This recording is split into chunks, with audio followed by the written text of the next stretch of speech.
voici, donc voilà, sur la chaîne Un seul olympique, la chaîne qui monte. Voilà, donc on va parler d'un sujet qui me tenait à cœur. C'était au sujet de Zinedine Zidane sur sa venue avortée à l'Olympique de Marseille. Donc apparemment c'était par rapport à Raymond Goethals, l'entraîneur belge décédé aujourd'hui, paix à son âme, qui avait dit que Zidane était trop lent. Mais bon, après, vu le panel de joueurs qu'il avait que Tapi lui proposait, c'est sûr que c'est difficile quand tu es une équipe de All-Star de changer un top joueur par un joueur en pleine, comment dire, révélation, quoi. Donc un jeune joueur, donc c'est pas évident, quoi. Donc voilà, c'est arrivé avec Haaland, tout ça, etc.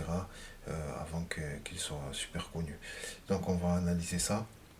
Donc apparemment, euh, Zidane expliquait qu'il n'aurait pas pu jouer à loin par rapport à son entourage, tout ça. Après son expérience canoise, ponctuée par une relégation, il aurait très bien pu se retrouver à défendre les couleurs de l'OM. Roland Courbis est revenu sur son expérience à Bordeaux, où il n'a pas que planté des pattes de lapin dans la pelouse pour faire référence à cette autre légende du technicien marseillais évoqué dans un récent talk show par Christophe Champier. Ok, ok.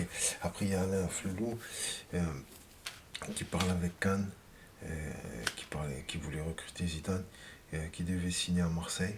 Il a dit qu'il devait signer à Marseille, mais finalement, à l'OM, ils l'ont pas pris car ils l'ont trouvé trop lent.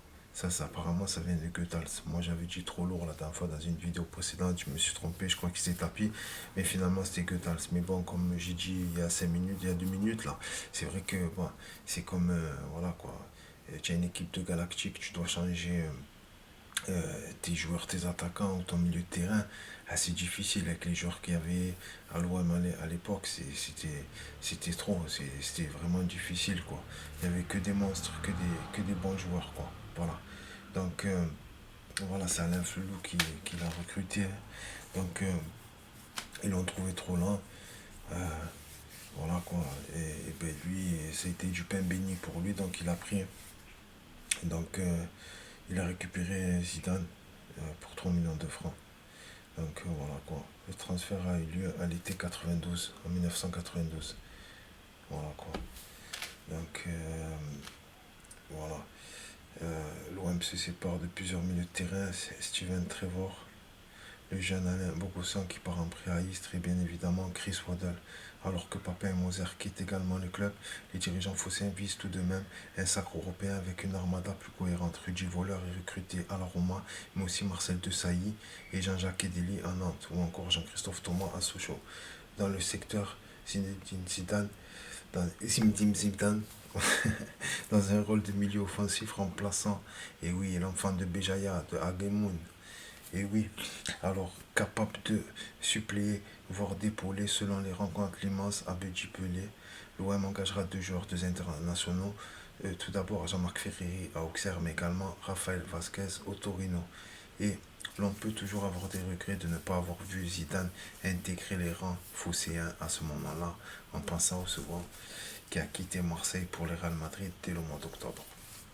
Voilà, donc ouais, c'est vrai que Zidane on aurait bien voulu quand tu as eu l'un des meilleurs joueurs de tous les temps, quoi. Pour moi Zidane, hein, pour moi, après ça c'est mon avis.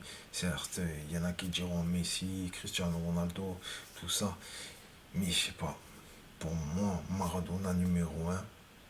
Bon, après, j'oublie pas Pelé, parce que Pelé, les gens. Après, bon, c'est vrai que dans les cassettes vidéo en noir et blanc, tout ça, à l'époque, il n'y avait pas autant de médias qu'aujourd'hui, pas autant de vidéos, donc on pouvait pas voir les prouesses de joueurs, quoi.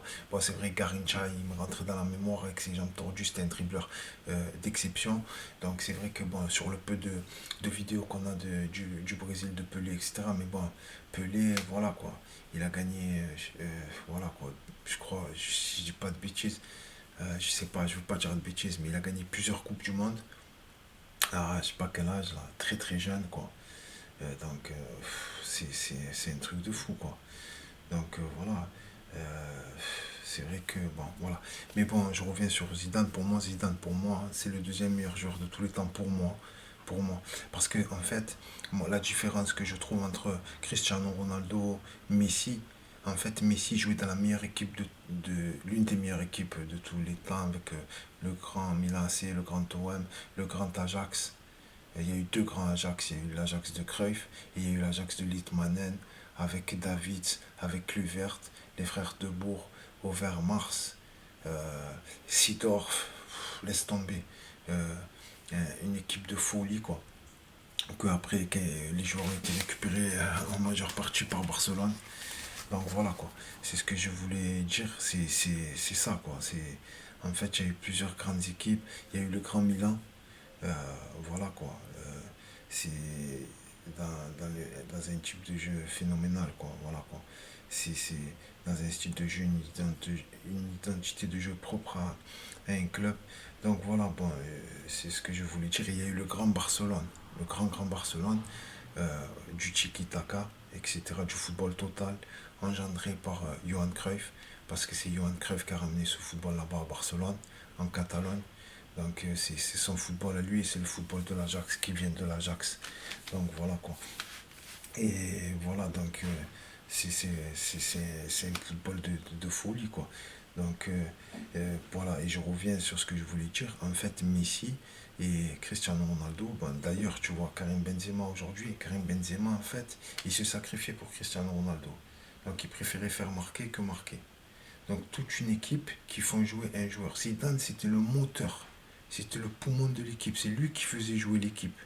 Et d'ailleurs, on peut voir une finale de Coupe du Monde, s'il ne met pas le coup de tête, il gagne la deuxième Coupe du Monde. Et bon, il met deux buts de la tête en Coupe du Monde en 98. Donc c'est ça la différence pour moi. Donc pour moi, c'est meilleur joueur. Je ne parle pas de statistiques de buts. C'est normal quand il n'y a que des phénomènes, des Iniesta, des Xavi, voilà, bon, des Ibrahimovic, des Thierry Henry, des phénomènes qui te donnent le ballon, des Busquets, bon, voilà, quoi. Avec un entraîneur comme Guardiola qui joue l'offensive à fond, c'est normal, tu mets 50 buts sans forcer que des petits coups de tac, des petits coups de patte. Voilà. Et Zidane, il avait tout, il avait le contrôle, il avait la vision de jeu, la vista, il changeait le jeu, il mettait des sombreros, il marquait, il tirait les coups francs, phénoménal. Donc c'est ce que je veux dire, quoi, c'est ça. En fait, il y a la différence entre un joueur que c'est lui le meneur, c'est lui qui fait jouer l'équipe. Comme Maradona, lui tout seul, il gagnait les matchs à Naples avec Carica, tu vois ce que je veux dire, les mecs seuls, voilà, quoi. Et c'est lui qui était le moteur de l'équipe, qui changeait le match. Et les autres, ça n'a rien à voir.